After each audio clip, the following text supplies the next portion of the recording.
everybody, Mike Toney here. Today we're going to be working on this short story I've been doing called Black Faded Bond.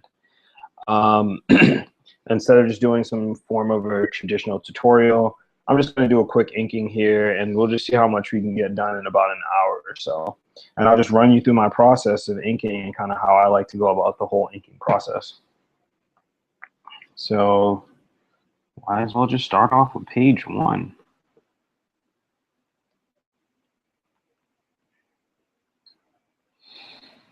All right, I don't want to show you guys too much, but yeah, let's get into this. So because this is like my first time really getting detailed with backgrounds and stuff, I did a lot of the backgrounds on different layers, and I found, at least for me, that may make it a little bit easier for me to do this. I know some people, they just go over the whole thing on one layer. Super talented guys we got going on. So what I'm actually going to do is I'm just going to take all these layers.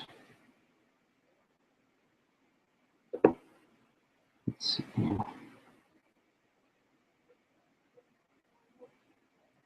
Take all the visible layers, put them inside here. All right, so I put all of my visible layers inside my frame that I have broken out for all of my panels here. And then I put a layer just above that, and that's going to be my ink layer. I select the entire frame layer, and I'm going to just lower the opacity of the entire frame. And that, I just find that is just something easy to do for all of it. Okay. I like to use the G pen.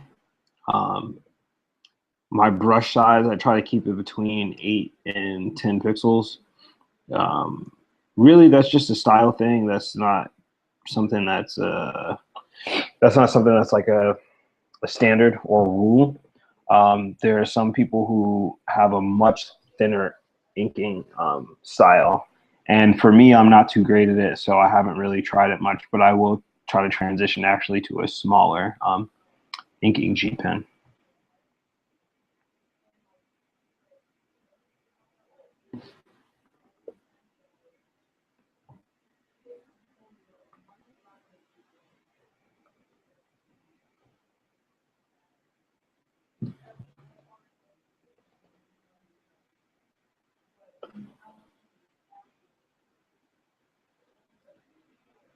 So when you're inking, I have to get used to this because normally when I ink, I'm very silent. But when you're inking, you want to be very confident with your lines, even if you're working digital too, because then that's what's really going to give you your artwork that,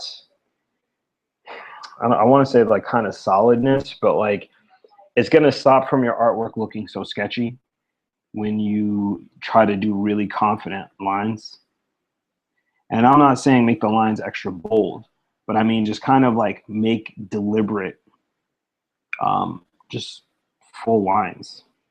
I know it's kind of hard to describe, but it's more of a feeling based thing. See right there, I was just kind of like tapping and tapping and tapping and tapping. And sometimes that's good, and other times you want to just do a full stroke. And the stroke is just going to come out right. And sometimes I like to go over lines just because I want to add a different variation in weight. Which is sometimes very, very hard to kind of delineate or to figure out, you know, how much weight I need to have on the line or how much weight I want to have on the line.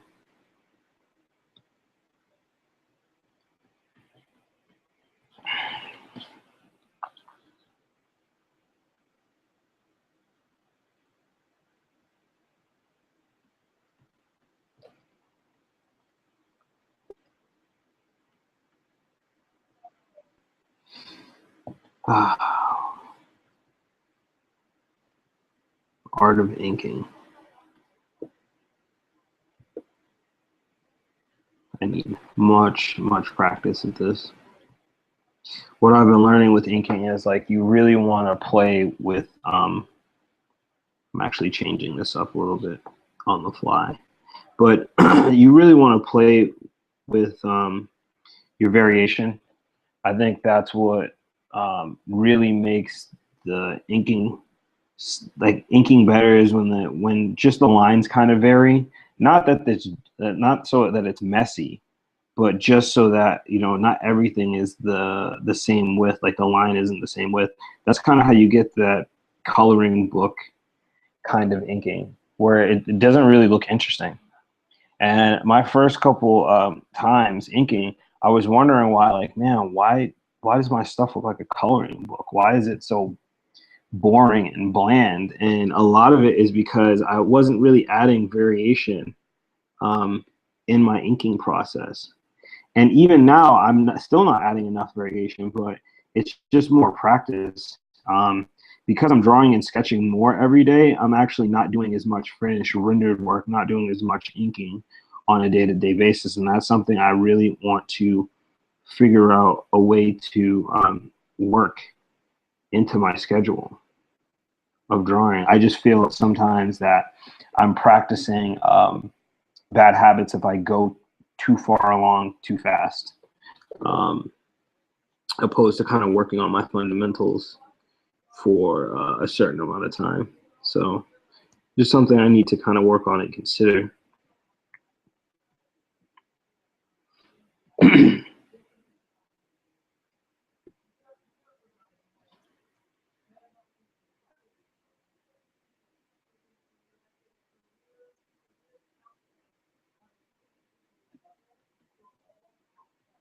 Like right there, this variation kind of, instead of just using a tone to shadow to say, okay, this the thong part of this sandal is going downward, I'm actually just using ink. I'm just going to ink that and then spread out my lines. And I find that a lot more interesting than just having it clean like this. Sometimes you just make those discoveries while you're working, and that to me is so much more interesting than just having it empty. But to each his own. It's a different type of style. You look at Tite Kubo's work, and which I firmly love, and it's just a play on positive and negative space. There actually isn't much tone there, or not as much as you would find in different mangas, where it's very tone heavy. Something like Hajime Ippo or Kenichi Strongest Disciple, or dang, what's this other one that I really, really liked? It was a mixed martial arts manga. It was cool, and I can't remember it right now. The word flight keeps coming to my head, but I know that's not it.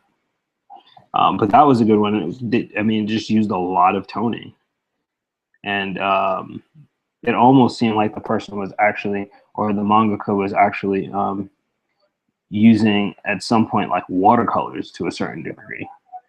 It doesn't mean it wasn't cool. It was great, but I really like Bleach's simplistic style.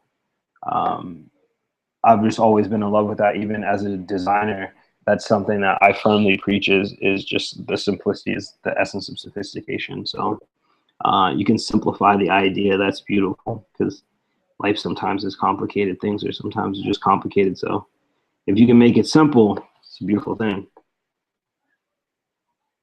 I'm just trying to find my inking language, something that I can do that's simple but still looks good to the eyes of most people. And Bleach nailed it.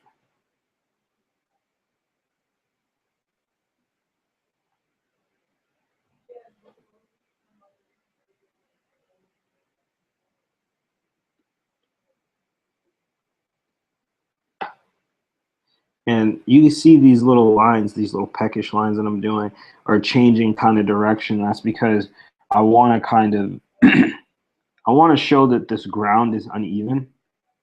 And I'm doing that within the line work by just actually tilting the lines a little bit, using these little hash marks to give depth to the ground, to the dirt, and actually moving my pen very naturally. So as you can see, I'm not following the lines exactly. I'm I'm just kind of going organically with the flow. I'm just using them as a guide, but I'm not necessarily married to those lines.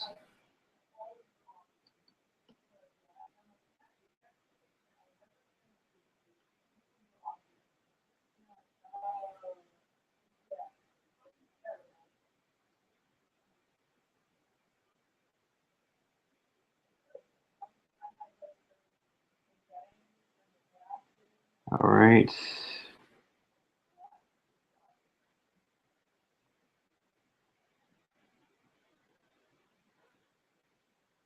I got to get better at doing backgrounds, so bear with me, guys. My backgrounds are not the sexiest. I spend so much time working on just anatomy for my characters, or just practicing that. I haven't really got to the point where I feel comfortable practicing backgrounds and doing landscapes. So, you know, this is just what I feel like I can do at the time. But I will say, coming in the next couple of months, I'm going to be practicing that diligently. And just so I can become a little bit more well-rounded as an indie or a young mangaka, a young aspiring mangaka, if I even have the right to call myself that.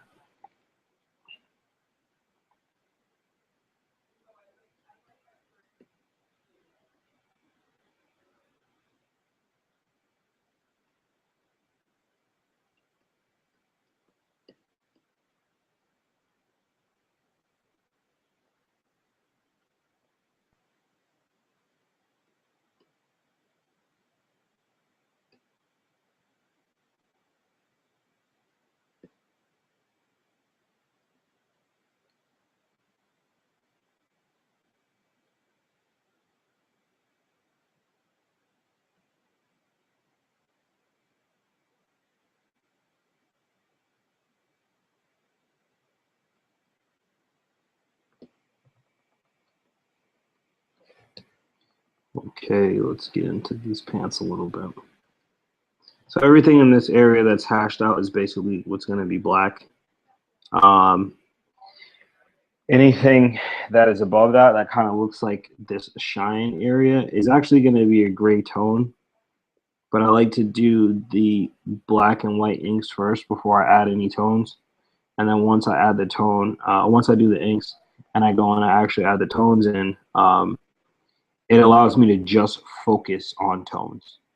When you try to do too many things at once, you tend to get distracted.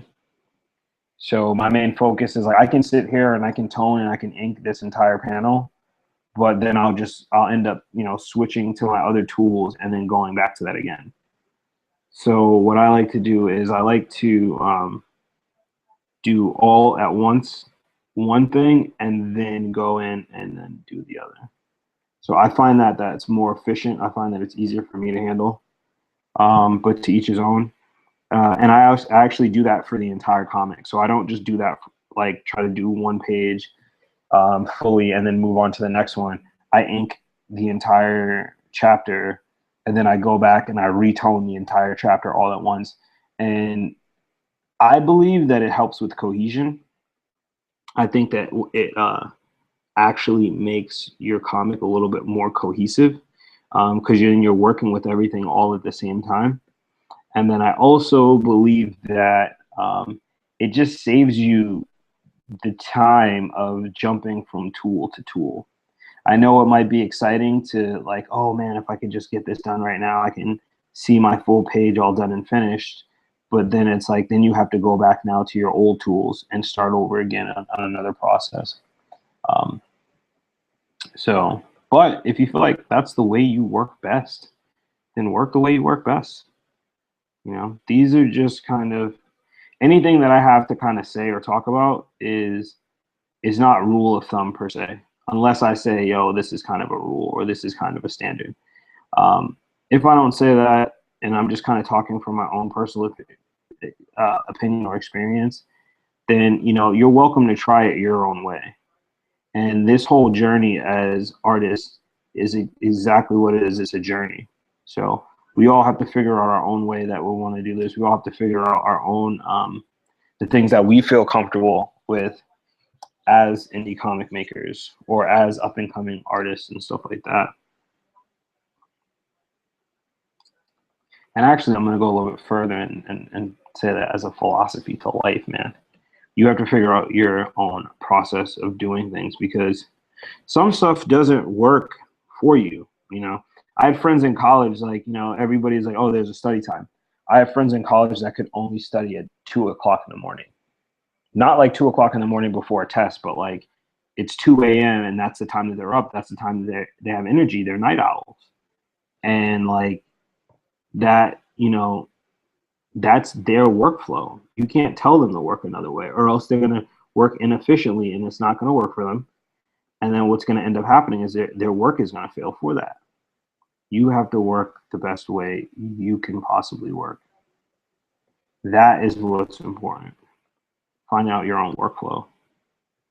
Some of my friends now, just like their process in which the way they work is so funky, you know, or at least funky in my terms, how I'm kind of viewing it.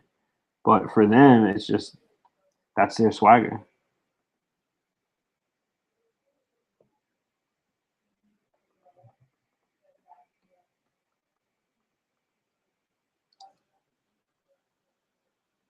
So I think I might have over inked this leg. Let's see if I can go back a little bit. That's the thing when you're doing inking and you're trying to ink shading and stuff like that. You have to just be careful that you just don't overdo it. Because I feel like sometimes that is one of my issues, is that I will definitely overdo the shading. And it will tend to look just kind of ugly, clunky, weird.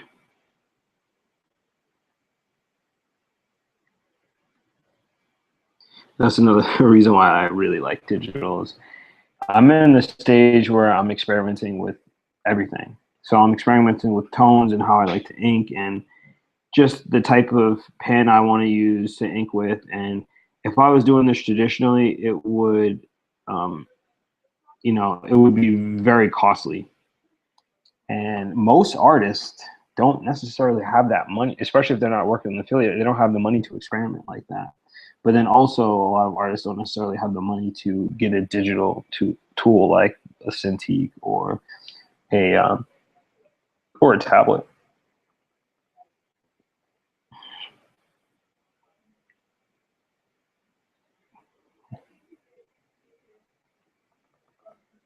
So I think I'm a little bit done with this.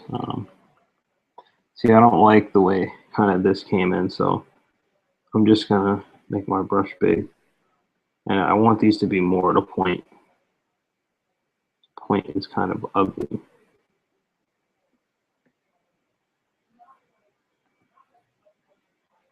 Man, I'm starting off really terribly. And it's probably because I'm having the jitters because I'm doing this video. Ah, man.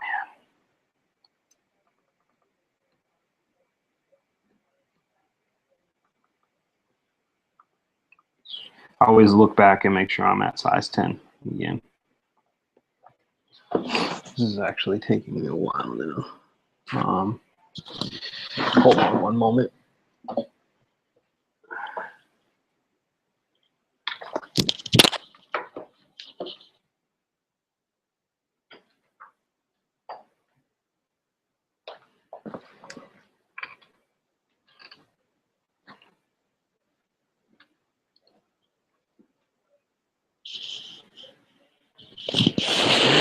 There is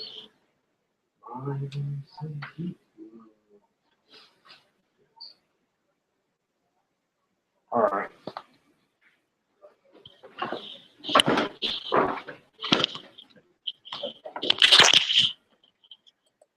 Sorry about that, guys and listeners.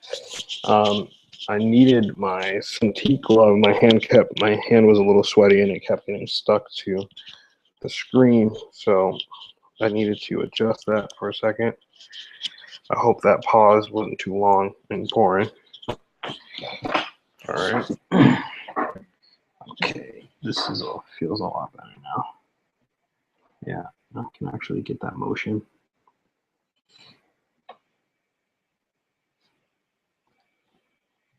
So the great thing about this Cintiq glove is just allows my hand to slide on the screen. And there we go. And I can get just those confident lines I was talking about.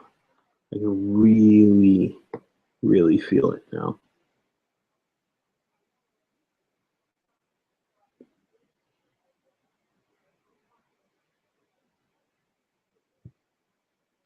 There we go.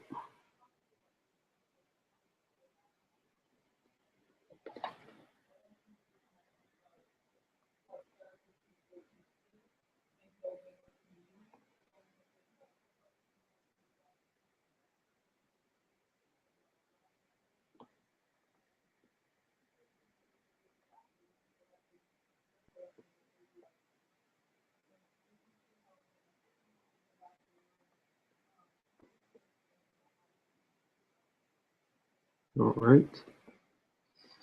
Oh, man. Inking, like, it's one of these things where because it takes so long and you have to kind of focus when you're doing it, it's almost like meditative. It's meditative, and it's at least for me, it's like calming because my brain just starts churning and I'm just thinking about a bunch of things a mile a minute actually. And before I start inking, like before I even get to the inking stage, I always feel like I'm gonna dread it, and then by the time I get here, I'm so excited to kind of like clean up the lines and just make the art a little bit sexier. So yeah, this process. And I like the fact that I can kind of go over my lines again. Yeah, oh, I don't know if I said this before. I'm working on a Cintiq 13-inch HD. If you have the funds to get it, it's one of the best things I think I've ever gotten for myself.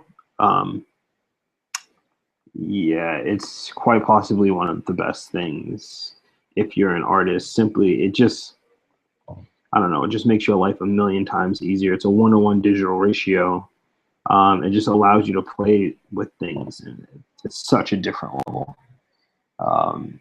This thing is a beautiful thing. Yeah. And but my opinion is, if you're a person that does draw a lot, and you're used to traditional, even though it is a 1-to-1 and it feels natural at sometimes, the screen is very smooth. So you don't get that pen to paper texture feel, and that will throw you off sometimes because you're expecting the pencil to catch the paper in certain ways that it doesn't, and it's really just kind of a smooth line. So these kind of pencil etching marks that you're seeing and stuff like that, that's really me consciously making that. Those aren't like happy accidents that I'm getting from the Cintiq, which I would say is my only real that's my only real issue with this thing. Beyond that, I love it. And the moment they come out with the screen cover that feels like paper, I will never touch. I will never go back to traditional. That's a little bit of a force, but yeah, this will basically be my primary thing. Also, if you decide you want to get it, I would say cough up the extra $500 and get the companion, because in all honesty, I got just the normal HD one, and I do love it, but I really wish I could take it with me certain places. And I want to do that because your art will go down a little bit once you go digital, just because it feels different and you're operating differently. You're not drawing on a whole piece of paper. It's really contained to a certain degree. So creatively, you have to change your way of thinking. But the more you use the Cintiq, the better you get at it, the better you understand kind of zooming in and out, and like utilizing that as a tool to do finer and cleaner lines. I just did that line right now. It's very bumpy. But if I zoom in and take my time, I can make that line a lot straighter. So that's what, when you're using a Cintiq or a tablet, that's what you use to supplement that the idea of having the paper the paper in front of you and having that level of control with the paper. And for me, I like these imperfections where the line is a little bit wobbly and stuff like that. It gives the feel that it might have been done traditionally and then brought in digitally, which to me is more important.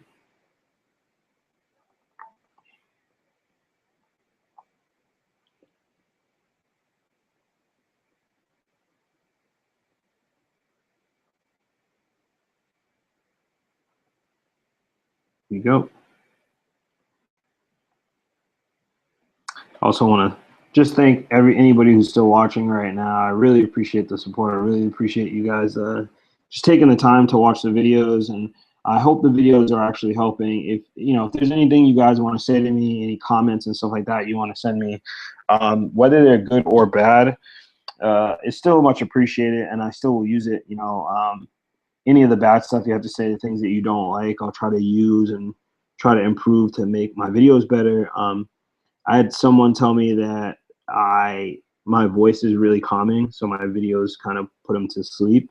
So I've just been trying to kind of be conscious of that and pick up my audio and just pick up my excitement, because I do love to do this and I love to kind of share it with people. And I know I am not the best artist out there, and to be honest, I know I'm not even at the certain level, but there are a couple things that I learned that I just want to share, and I just want to be able to kind of help people through videos the way I was able to get a little bit of help during my journey, and just kind of just to be able to spread that out. And that's really, really the goal. It's really what I want to do, and that's kind of how I want to give to the art community. Just bring all that stuff together. So if you do have anything you want to say, write it in the comments. Let me know. No matter how brutal it is. I had one guy watch a video, didn't like the video very much, kind of went off and was just like, not a huge fan of this, and this person, can only draw like this, and I say that you should, learn from somebody else or whatever. And I told the guy, I appreciate your honesty and everything else. If there's anything you need me to, change, or what would you be looking for? And still was actually very upset by it, but instead of me just kind of going and attacking him, I just wanted to learn, like, what was the thing that was kind of driving it. And, is it just somebody, you can't please everybody. So is it just somebody that is not part of the target market that I'm trying to help? Or, was this a valid reason? And I'm still determining whether it was useful or not, but it was good to get, because it made me want to step my game up. It made me want to make my videos better. It made me want to improve my artwork a ton, and I feel like traditionally I am, and I just need to try to transfer that over to digital. And yeah, it was motivation, just more fuel for the fire to make things better. So I know I'm beating a dead horse, but send me your comments and questions. I think another person that follows me on Instagram, Beyond Dimensions, sent me some questions via Instagram. If you want to do that, you can follow me on Instagram. You can send me a direct message, or you can comment on any of my images and say, hey, it'd be really cool videos if you do this and if you do that. And I'll see if I can work it in, or I'll see if I actually have the artistic chops to even do it. Because I don't want to give you guys bad information. I don't want to show you something that I've never really done before. I just kind of want to give you insight on anything that I've actually practiced, or that I can honestly say I have some experience in. Not external experience, but actually getting my hands dirty. Yeah, so, and I will let you know.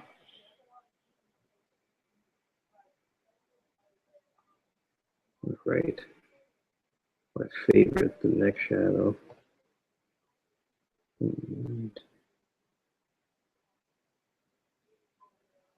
you know what? I'm going to experiment with something a little bit different.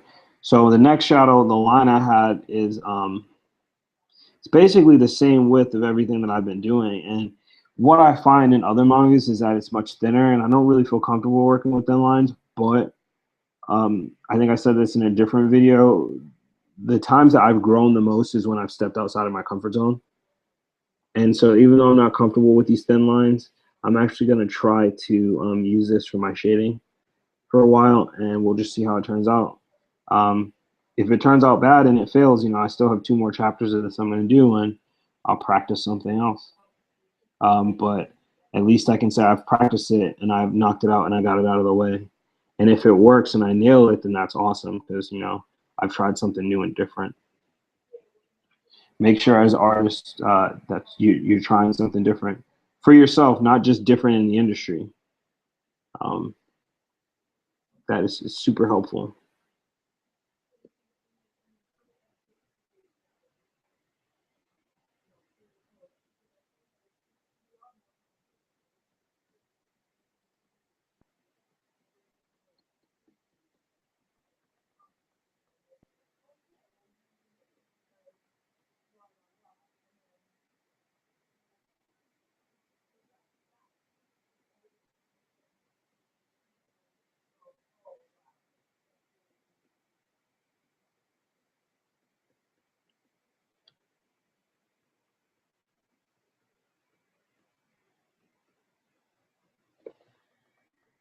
And to be honest, I actually think that looks good. I like that. It's not too bad. I got to get better with my cross hatching. It seems like it's going diagonal, and that's not what I want. I want it to kind of switch at an angle. Practice, practice, practice. So, let's see. Color margin. Let's put this up a little bit. 3.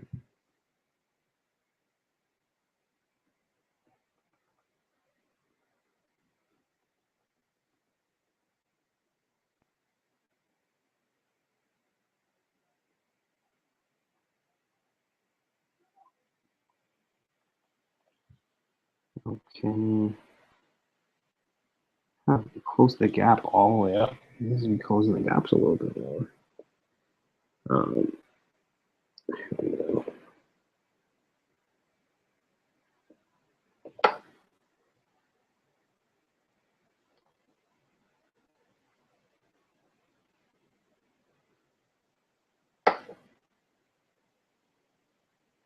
I'm gonna go back in and add these the white highlights later. Actually, you know what? Maybe I'll do them now.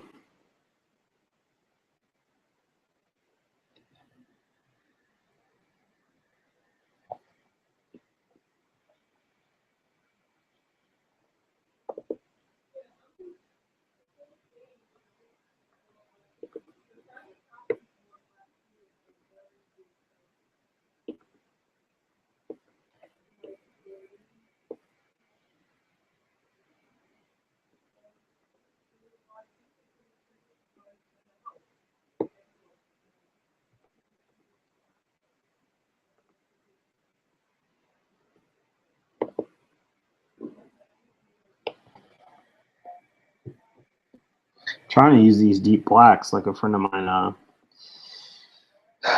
Antonio de la Cruz, aka Senor Antonio. He's really good at that. He kills like these dark black shading and stuff like that. He's the man. Let's see.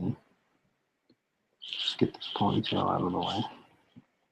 Another thing that's cool about this Cintiq too, like because I can't move mine like the companion, I'm always using the rotate. And I actually set my rotate up kind of like a hotkey.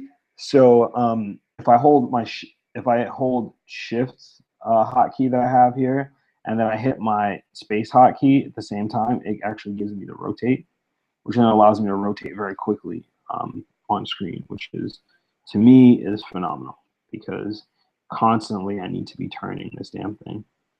And you need to have something like that on deck so you're not stopping yourself and making the process hella slow.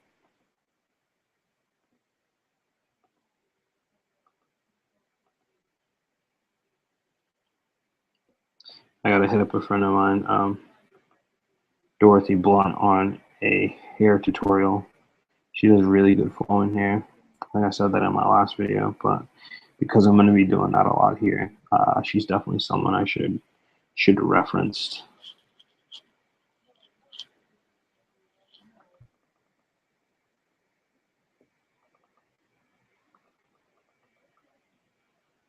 So play around with the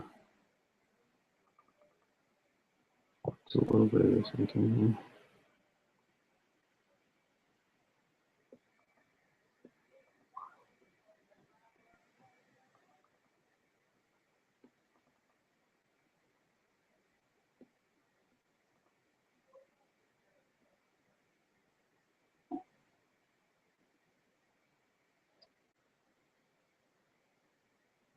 Down a little bit more.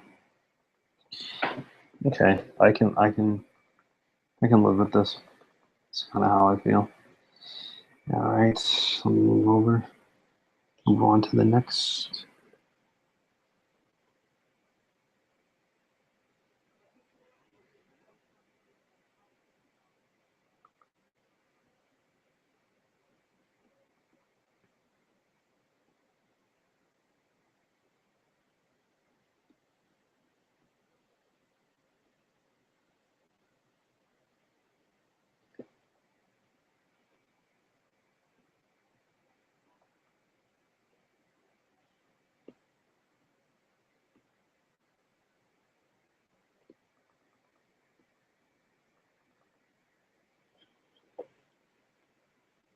I actually like doing rocks, drawing rocks in this, because I like adding the shading to drawing the rocks. There's always so much little added detail to it. Sorry if I'm yawning so much, guys. It's like 11 o'clock here, and I had a crazy rough day. So I'm just exhausted.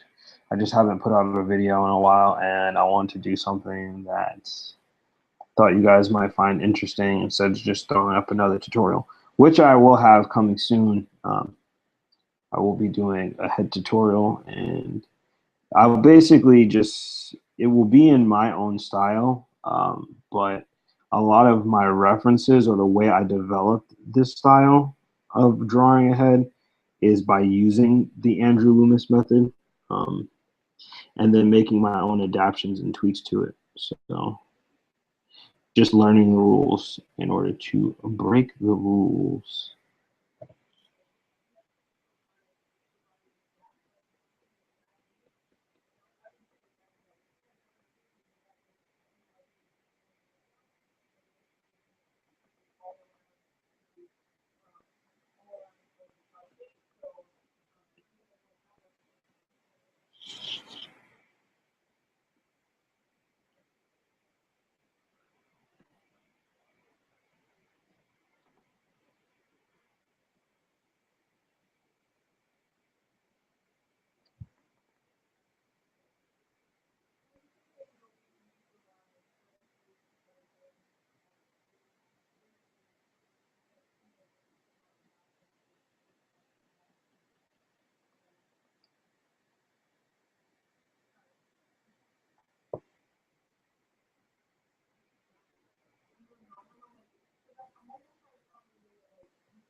There we go. This is going to be a light cross hatching. I can work with that. I can work with that.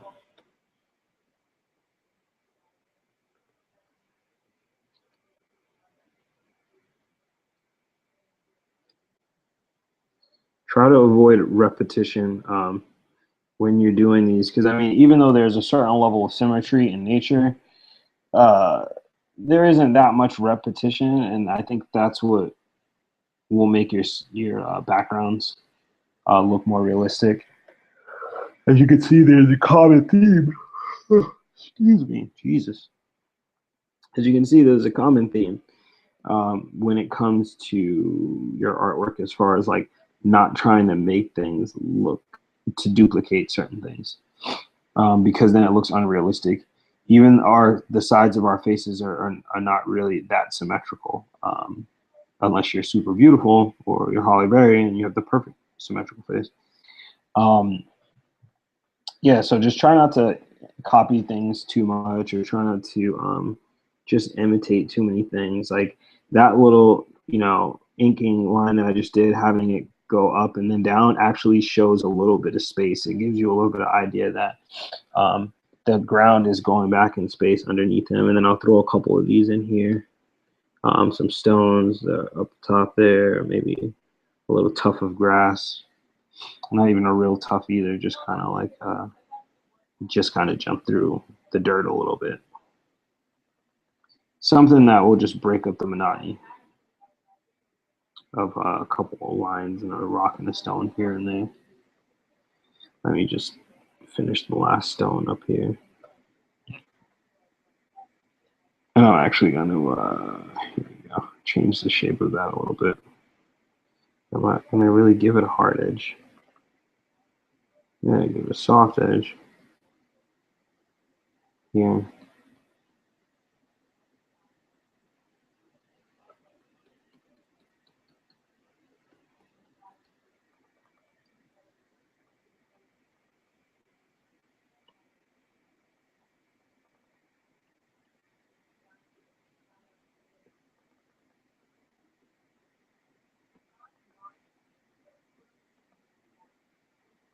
All right, so I like that so far. Probably one of the better things I think I've inked ever. So with each new project, hopefully getting better and better. All right, make sure I'm back to size 8 to 10 for my inking pen.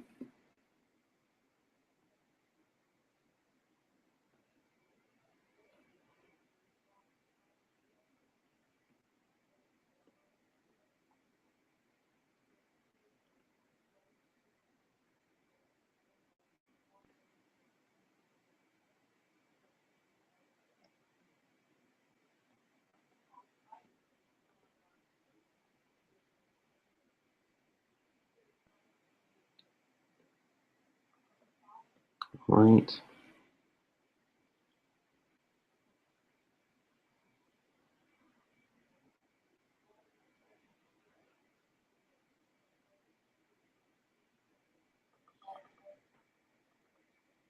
There was a technique too that gives you more of an idea on like how you should change your line weight as you draw. So let's say I'm doing this waist, right, and I can do the line very even, or right where I feel like the light may touch or give a little bit of a shadow or some sort, I can make the line a little thicker and then make it thinner where I know the light is going to touch.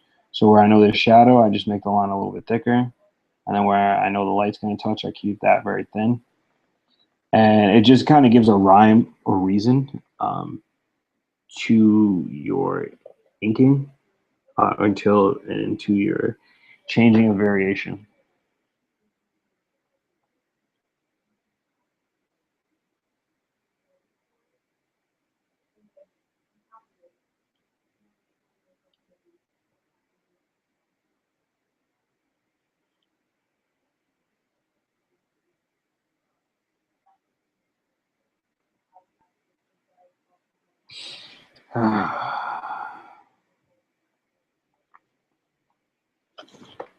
I'm constantly reminding myself that like I have to add just certain important lines that will give depth to some of the objects in the story. Like I'll look at the belt and I'm like, wow, this belt's kind of boring. And I'm like, well, there's going to be taut lines that actually come from the knot. Why don't I have taut lines? I'm like, okay, that makes it look a little bit better. But in those taut lines, there's going to be a shadow. There's some form of shading. So then now I go in and then I add the shading, like just constantly being conscious of that. And even right now, that knot looks a million times better than it looked with just having just the clear negative space on this one side. Granted, I'm sure Tito Kube can pull that off, easily. Just his line work conveys so much. It's insane. So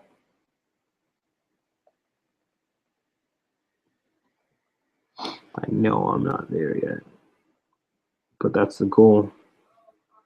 Get there in a year, or no, not a year.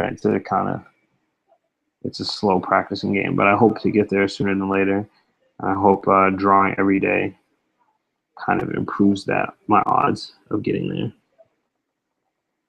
I know this from the first drawing that I put up in 2014 or the end of like 2013.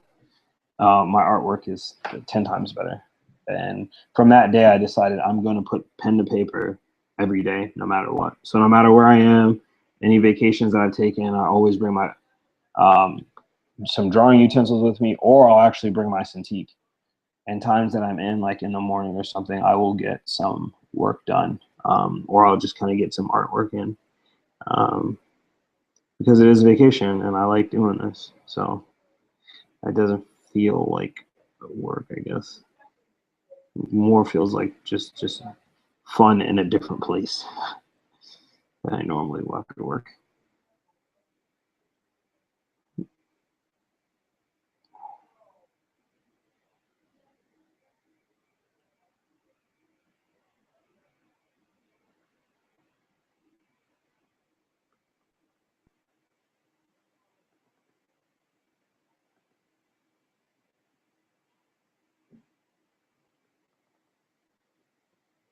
Now, is this gonna look good? Maybe if the light will touch here.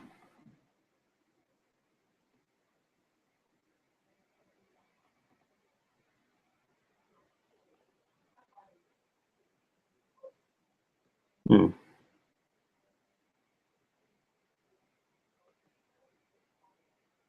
There we go. That might be interesting. It's kind of saying the light is coming from the right, though. A lot. No, I definitely do not want to give that idea yet, at least.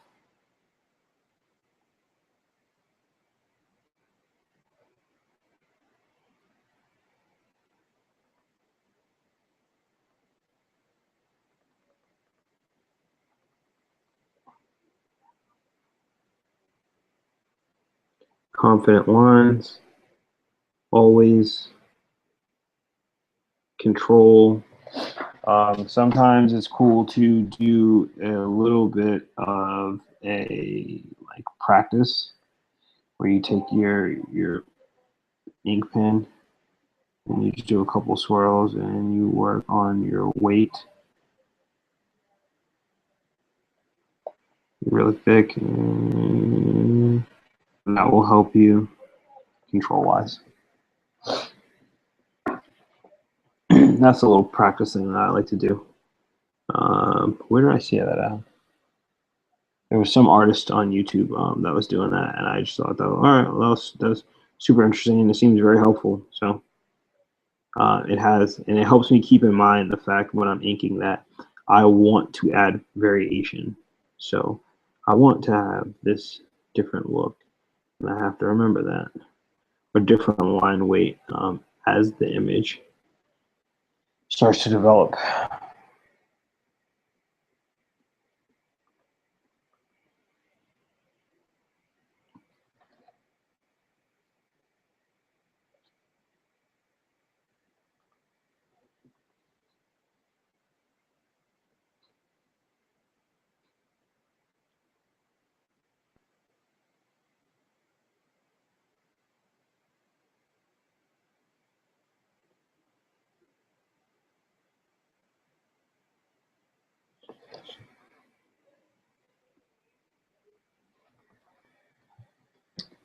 I might overlay. No, this is fine. I can do this while it's over.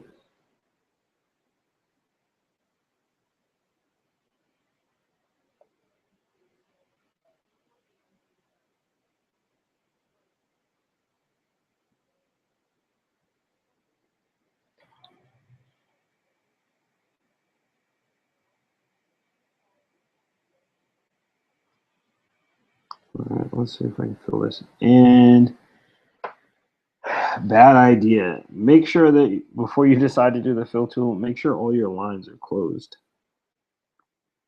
It's something that I tend to forget on a regular basis because I'll see the line will hit the border and I'm like, oh, it's closed. And it needs to hit itself in order to close. That's some classic noob mistake. Especially someone who's been in the design industry for a while and then also working in manga studio and art and using Photoshop forever or Illustrator forever.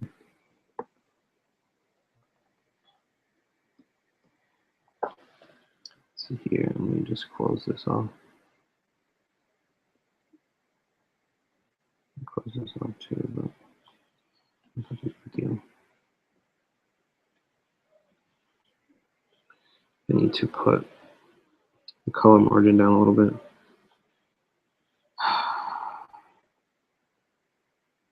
My fill bucket. Yep.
I'm actually going to try something a little bit different of a technique. It's something that is kind of done in Western comics, and I can just kind of block this out. And a lot of Western artists will do this when they do specular lighting, is to like create a circle, and then from that they kind of just will take these little hairs off the edge, which I'm going to try.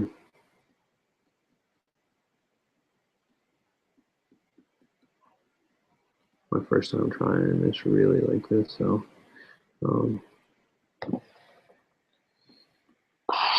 looks okay.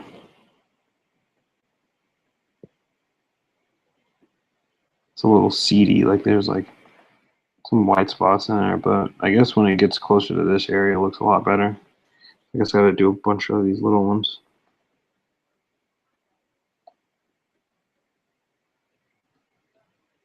next to each other. Yeah, that's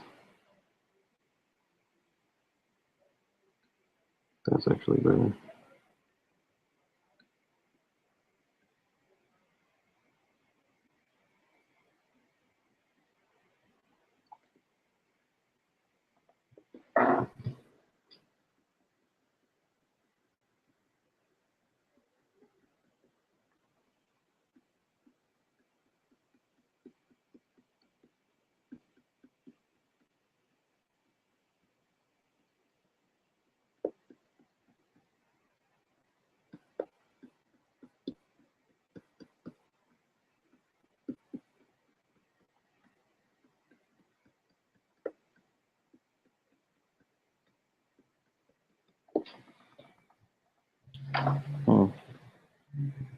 Looking at that, that actually looks a little bit.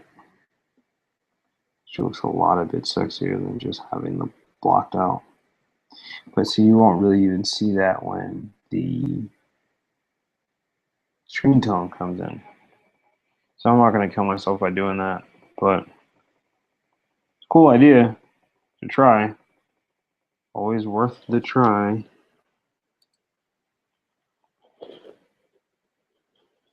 Or maybe in some other areas I might try it. Maybe with the antagonist.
So you can see with the inks, sometimes I'm doing like a lot of freestyling.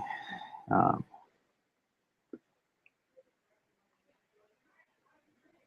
here we go. A little tough of graphs there.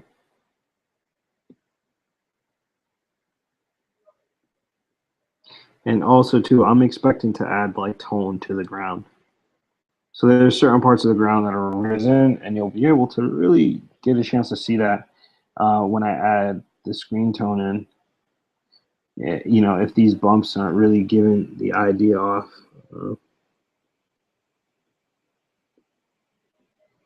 That there is a little, you know, that there's different levels to this.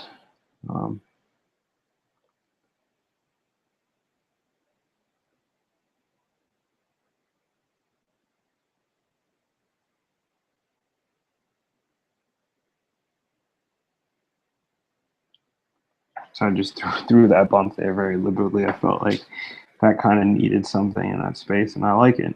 I like that, the way it came out.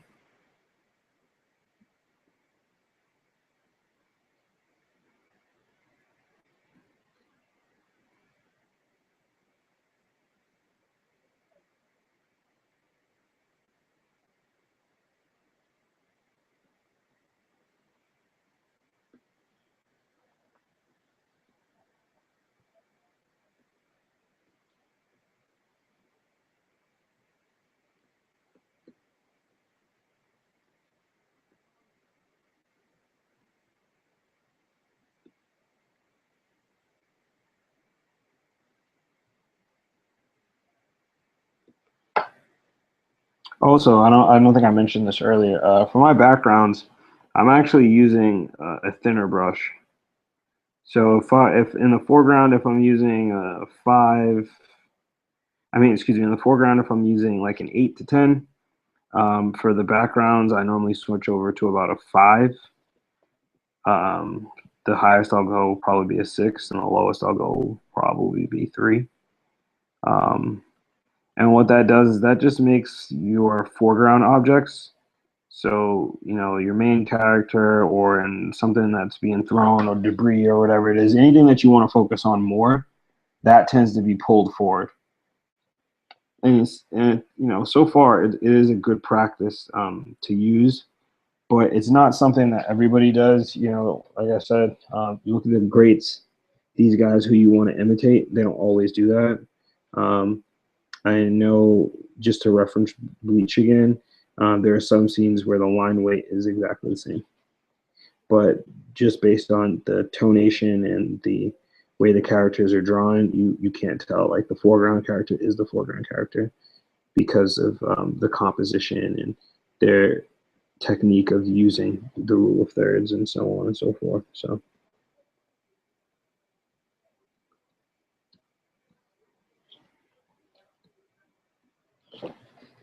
we'll lay down some of these vertical lines. Round. There we go. Look at that.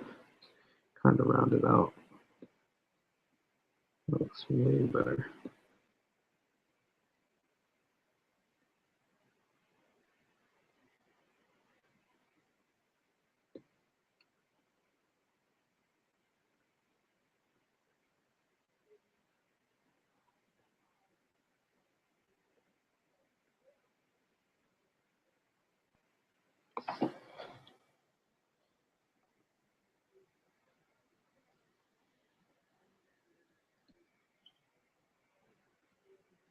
I think in my next video, I'll probably do the tones, which will be a lot shorter video because I don't think I'm going to go crazy with tones in this, but I will definitely use a tone for all the trees in the nature, which will probably be a noise tone. That works really well for bark, and then like bark of a tree. And then the tone for the character's hair, the main character's hair, and then the tone for the clothing for the antagonist in this story, Black Faded Bond. Yeah, hopefully I am going on vacation to St. Thomas, so I won't be doing any digital, but I will be doing some traditional work. And it's actually going to push this short story back maybe a week, but I want to say in the next 2 weeks the first chapter of this will be out, and I will be putting together the second installment of it, as well as adding to the character roster of duelists and making that more interesting for people to really get into. So if you have any character ideas or anything else, let me know, and I'll let you know if I can use it or not, or if I can throw the character in as just kind of a side character.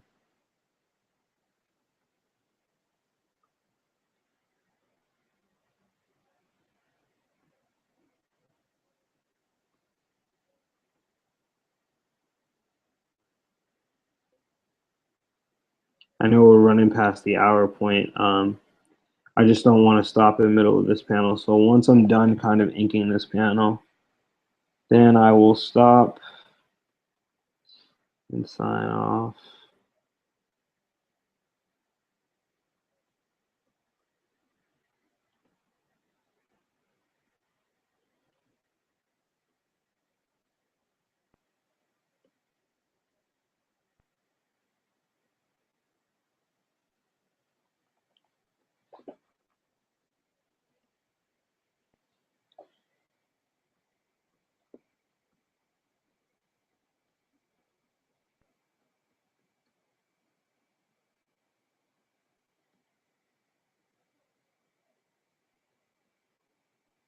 I think for the background, I'm going to add some background music to this for you guys. So you're not just sitting here in silence. It doesn't sound boring, but I think I'm going to play some Blue Sky Black Death in the background. It's very kind of soothing and chilling, despite the name. But I hope you guys enjoy it, because I do like to create to it sometimes, and I can't necessarily play it when I'm on the video because I don't want it to mess with the audio.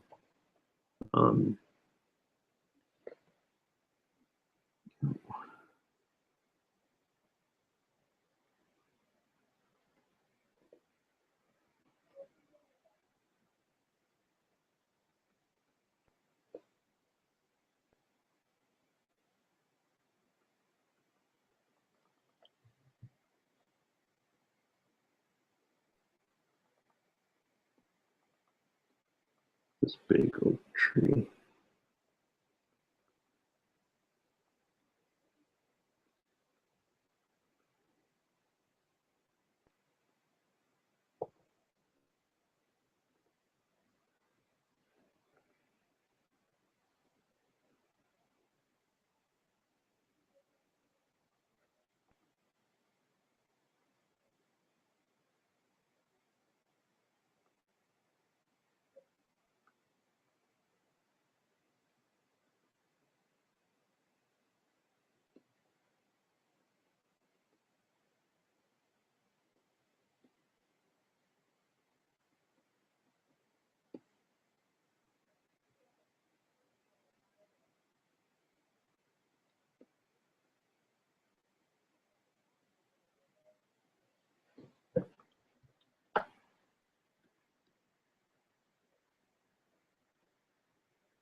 These trees are just a lot of little tedious lines. But the detail that comes out of them, really, really digging.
Man, that one tree took forever.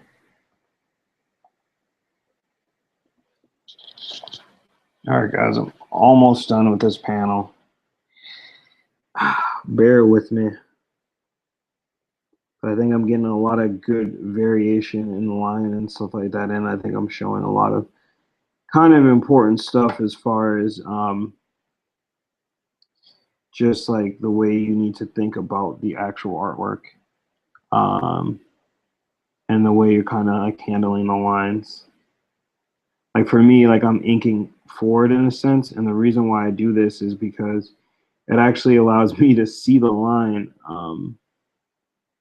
that I'm actually inking, opposed to the way you normally writing from left to right and you're dragging your hand across, inking forward in this direction. Because I have my little glove on, it's allowing my hand to slide very easily, but then it's also allowing me to kind of move very quickly over the line and really be able to stay true to inking that line. I find it a big help for me to work from, when I'm inking, sometimes to work from right to left, opposed to left to right. Because then I can actually see the line, opposed to my hand is laying over the work as I'm going through it.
I actually just want to outline these trees.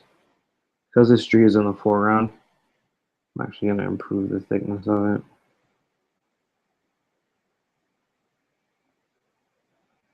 Play with that line weight a little bit.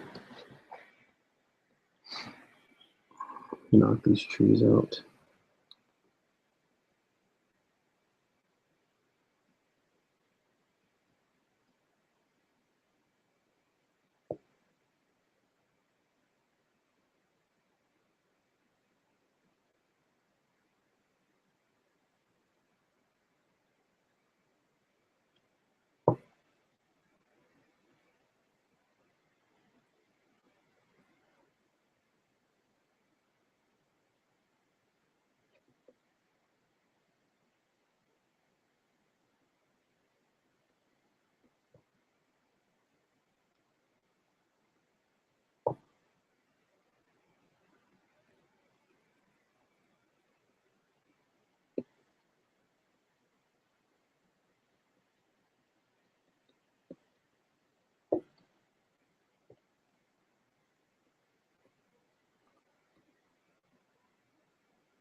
Okay, I like that little technique of kind of grouping a couple, then Taking a little bit of a jump.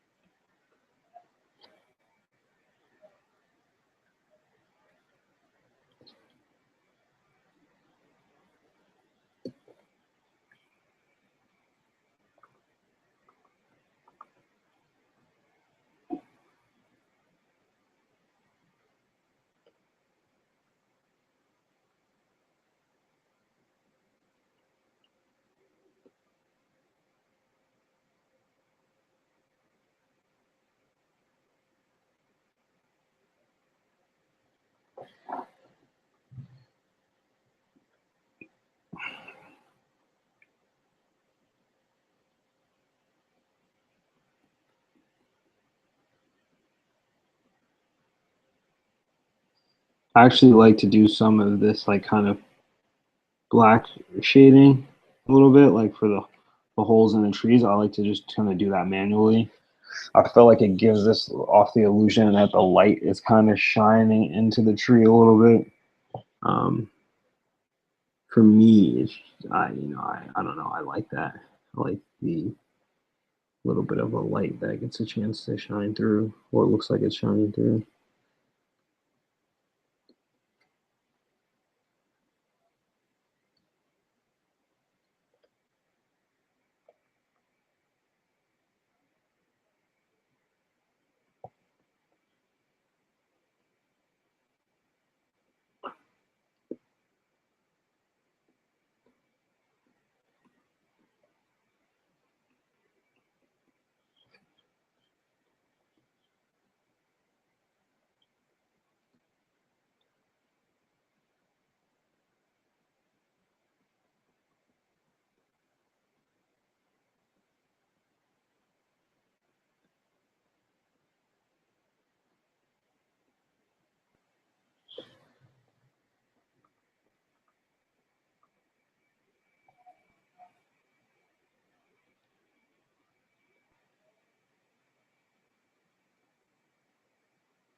A final tree for this video, at least.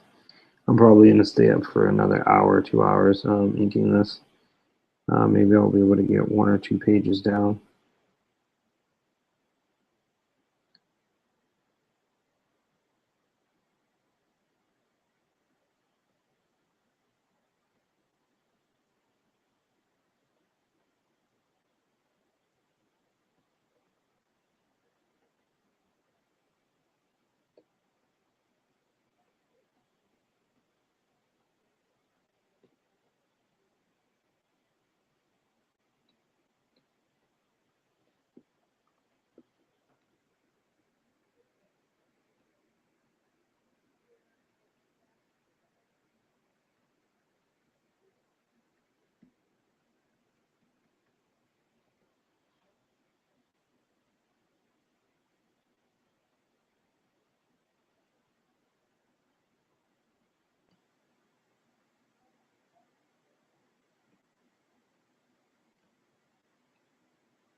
All right.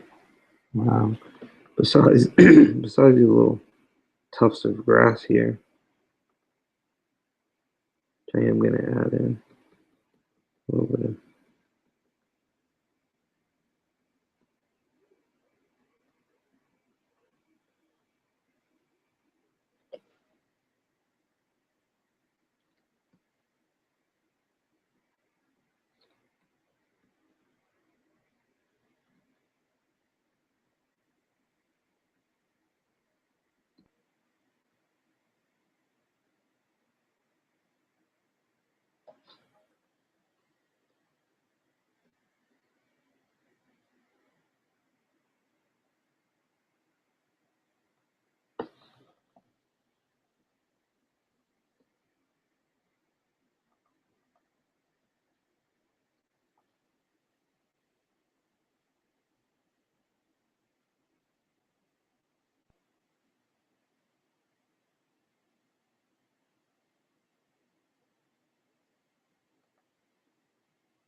All right, everybody.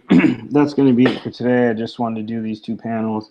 I like the way they came out. I hope you guys did too. I still got a little bit more work left to go, but I hope you guys enjoyed the video. Please, if you like it, please like, share, subscribe, tell somebody about it, and I'll see you guys next time.